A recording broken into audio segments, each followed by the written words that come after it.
So this is going to be my review for the movie Body Double. It's from 1984. And I've been wanting to kind of go through Brian De Palma's filmography a bit more. And then this movie came up on a podcast that I listen to pretty frequently. It's called, excuse me, it's called Film Spotting. And they were going to watch this and review it. And so whenever something like that happens, it's usually a good opportunity for me to watch the movie as well and, listen to the review if it's something I've been meaning to watch anyway. And this was that, in that situation. So, like I just kind of mentioned, this is a Brian De Palma film. So he wrote the screenplay and directed it. And this is, I'd say, about in the middle of his popularity. So he had already done Carrie, Dressed to Kill, and Blowout, and Scarface as well. And then, so he did this after those in 1984. Then after this, he did like Wise Guys, The Untouchables was probably the next biggest one. And then, like Carlito's Way and Mission Impossible later in the 90s. So he was like right in the middle of his popularity, I guess. And, I'll do a brief plot review and then get into some of the more details, because there's a couple of movies you kind of really have to talk about if you're going to talk about this movie at all. So the movie is focused on a guy named Jake Scully. He's an actor played by Craig Wasson. I didn't really recognize him from anything. He looks kind of like Bill Maher, but I didn't recognize him from anything. And so he's an actor struggling in LA, finds his girlfriend been cheating on him, so kind of throws him into a tailspin, doesn't really know what to do out on the streets, and he's trying to look for a place to stay. Guy comes in who's been like in some of his acting classes, named Sam. Sam's played by actor Greg Henry. I recognize him whenever I see this actor, I always recognize him from Payback, the Mel Gibson movie. But so his name's Sam in this. He comes in, offers him a place to stay, and Jake takes him up on it, and it ends up being this really cool house. It's like a UFO saucer-looking house up on the hills, and he just asks. Sam said he's been house sitting, and then he actually has to leave and wants to know if Jake will house sit for him as well. Just kind of take his place, and he says sure. Yeah, but while he does, Jake gets really enthralled by a woman that lives down, I guess a little farther away because he's up so high, but kind of starts spying on her. She does like a pretty erotic nighttime routine when she goes to bed, and Jake kind of gets obsessed with her, starts following her, and it turns into this whole, this is a suspenseful thriller type movie, and it turns into this crazy mystery and whodunit, kind of a film noir as well. So I don't want to get into too much because, of course, with these movies you don't want to give away the ending and do too many spoilers. But that woman that he's spying on starts to follow. Her name's Gloria, played by Deborah Shelton. And then later another person comes into play. Her name's Holly Body. She's a porn star, and she's played by Melanie Griffith. So actually Melanie Griffith's pretty high build in this, and I haven't seen too much with Melanie Griffith. I think this might be the first thing, actually. She's kind of one of those weird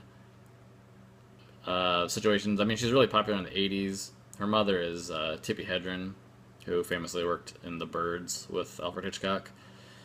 And she was like married to Don Johnson for a long time, and then after that Antonio Banderas.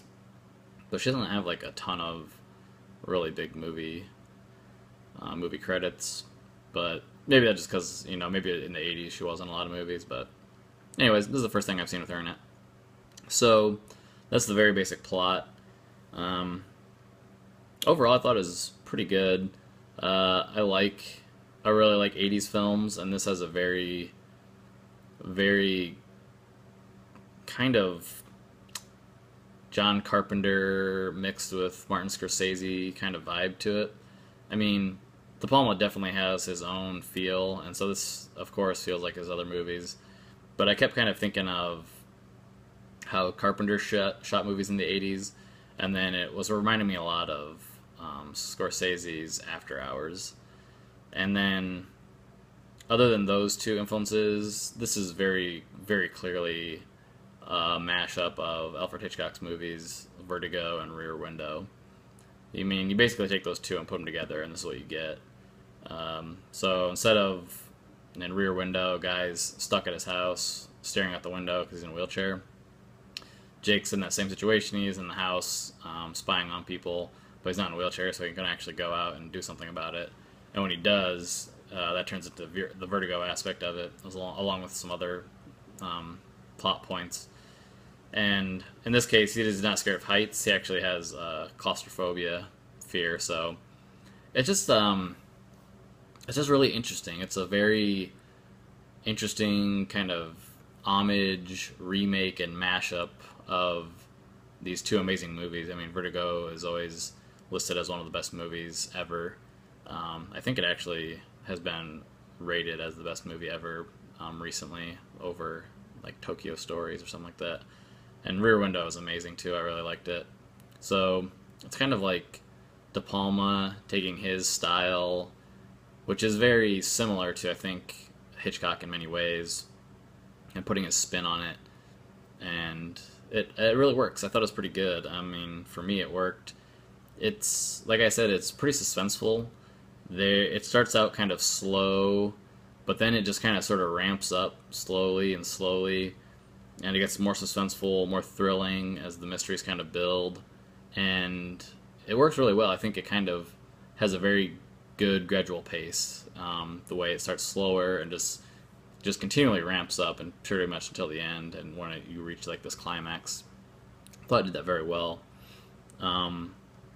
There is a really, really good scene where Jake is following Gloria, kind of for the first time. Yeah, it's the first time he's following her after watching her for so long, and it involves him going to the mall, and he's following her around. And De Palma uses these really good long shots of where Jake is following her across this like kind of open court mall, and then going in closer, and then just really, really well done.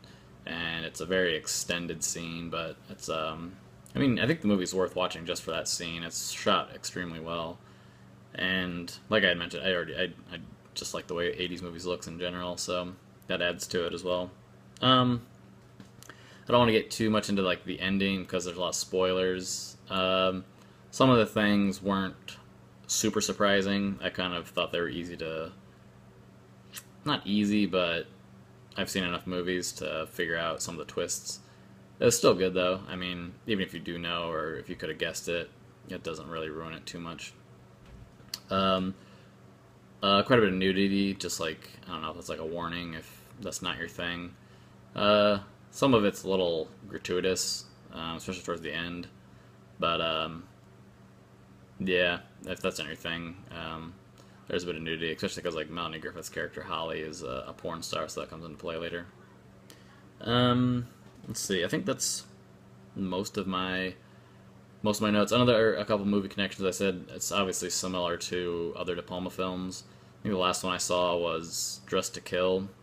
This has a lot of similarities. So he did that about 4 years before this, and you kind of see the progression. And then also later, it has a lot of similarities to Snake Eyes. So it's actually pretty perfect in between his, films, between Dressed to Kill and Snake Eyes. You can kind of see this as a good midway point. It works that way.